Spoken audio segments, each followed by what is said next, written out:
Hello everybody, I'm David from 4th State Paranormal. I just wanted to put this video together because I've seen some others online that were really helpful for me. We're actually starting to film our own TV show, and one of the issues that we've had was lighting. And today I'm going to show you guys how to build a homemade softbox. You'll have to excuse the mess. This is our new shop. We just got moved into it. But one of the things that I bought first was I went to Dollar General and found these baskets. They're cloth and cardboard, cardboard lined with cloth, black cloth. Found it for $4, real cheap. They have handles on the side, so that helps out a lot too. Also, shop lights.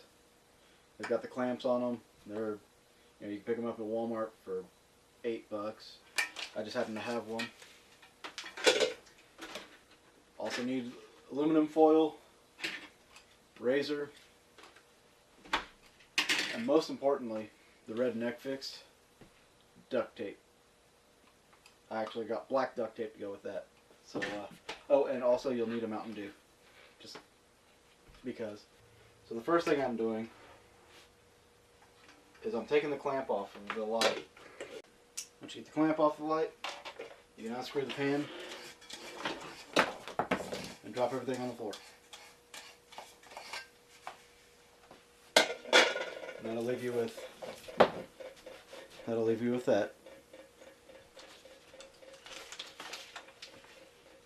And what I'm going to do is I'm going to run it through this hole that I cut in the back, put it center, just run it through like that. Oops. See how that goes in? Just like that. Now on the inside you're going to have this here, and you're going to take your clamp that you just took off, and you're going to put it around this, and that way it'll hold it on there so this doesn't pull out. Now one thing you might want to consider whenever you're getting something for a softbox is something with a narrow base and a wider end, and that way it kind of projects the light a little bit more. I'm going to go ahead and set my bulb in. And I'm going to put the chopping mat on the front of this, and I'm going to use the black duct tape to adhere it to it. And we're just going to see how bright it is without the foil lining. So let's go ahead and do that.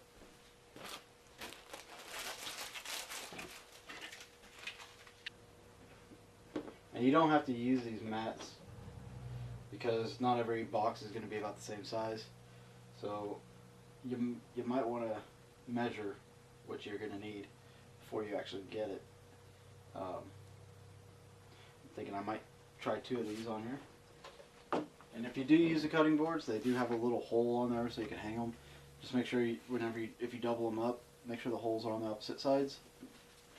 Okay. Now these are as long as my box, but they're a little bit tall. So what I'm going to have to do is cut this a little bit. I'm going to leave a little bit of a height over the edge just so I can tape it. But I am going to have to tape these together. So I'll have to get a pair of scissors. The razor's not going to cut these. I'll have to get a pair of scissors and cut them. But I'll also have to make my mark with my box on where I need to cut.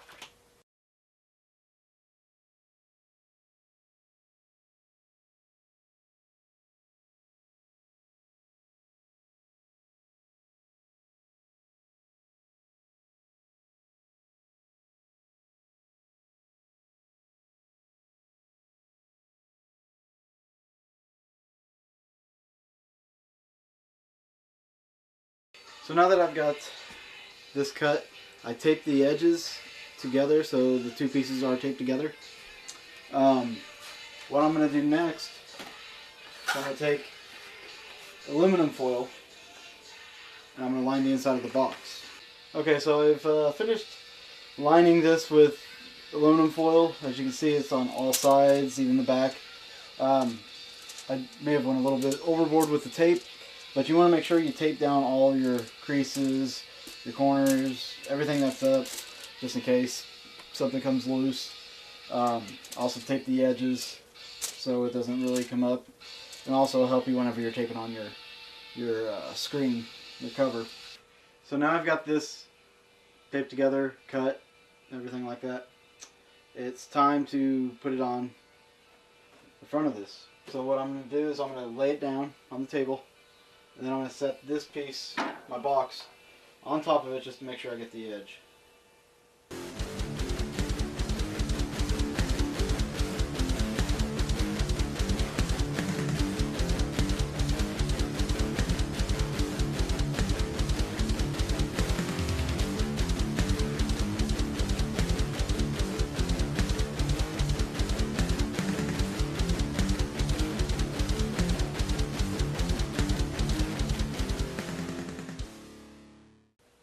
So here we have the final product.